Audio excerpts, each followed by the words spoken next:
많단 말입니다. 그래서 제가 그 항상 주장하는 건 제3의 장소 경호가 가능하고 왜냐하면 그 대통령 하나 어디 장소를 옮기면 경호가 2, 3일 전부터 뭐 탐지견까지 전부 조사하지 않습니까? 예. 그런 식으로 하기 때문에 좀 안가라든가 제3의 장소에서 하는 게 좋고 저는 왜 검찰청을 굳이 고집 안 한다냐 하면은 지금 중요한 거는 대통령의 진실한 말이지 어떤 포토라인에 세우는 게 더 중요한 거 아니란 말입니다. 그런데 박 대통령이 어차피 부인할 것 같으면 검찰청 나온다고 시인하겠습니까? 예. 그리고 피의자도 아니고 참고인인데 그래서 검찰청이 나오느냐 청와대로 가느냐 안 가가 중요한 게 아니고 대통령이 과연 진실을 말해줄 수 있을까? 예. 이게 가장 중요한데 그거는 장소가 중요하다는 아니라는 거죠. 네. 지금 상황에서 그러면 박근혜 대통령을 상대로 한 검찰의 조사는 어떤 내용으로 주로 질문하게 될까요? 제 생각에는 지금 안종범, 최순실 씨 이런 사람들 말에 의하면은 예.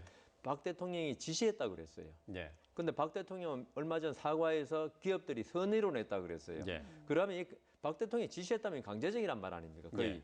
그다음 선의로 냈다면 박 대통령이 아마 협조 좀 해주세요. 최순실 씨가 아마 좋은 일 하려고 그러는데 문화창조 이런 좋은 일 하려고 그러는데 기업에서 좀 협조 좀 해주세요. 이 말을 안종범 수석이 했을 가능성이 있죠. 예. 기업들은 좀 알아봐 주세요. 예. 그러면 안종범 수석 아까 대통령의 뜻이라 그랬잖아요. 그 뜻을 갖다가 해석을 자기는 대통령이 요구하는 것이다라고 해석해서 기업들에게 돈을 모금을 갖다가 요청했을 수 있죠. 예. 그러니까 이게 과연 그 당시의 상황이 대통령이 말하는 상황이 정말 구체적으로 어느 기업은 얼마, 어느 기업은 얼마 이런 식으로 지시를 했는 거 그건 아닐 것 같은데 하여튼 그런 식이냐 예. 아니면 대통령이 한번 좀 도와달라고 말씀 좀 요청 좀 해보세요라고 했는지 예. 이 부분이 가장 중요합니다. 예. 그러니까 문서가 아닌 말로 했기 때문에 예. 말하는 사람이나 듣는 사람이나 서로 다른 다를 수 해석이 있죠. 나올 수가 예. 있다는 예. 그 부분에 대한 확인 작업을 예. 검찰에서 예. 한다 이거죠. 그렇죠. 예. 앞서서 대통령이 어디에서 수사를 받느냐가 문제가 아니라 진실을 어느 정도 말하느냐가 관건이라고 하셨는데 사실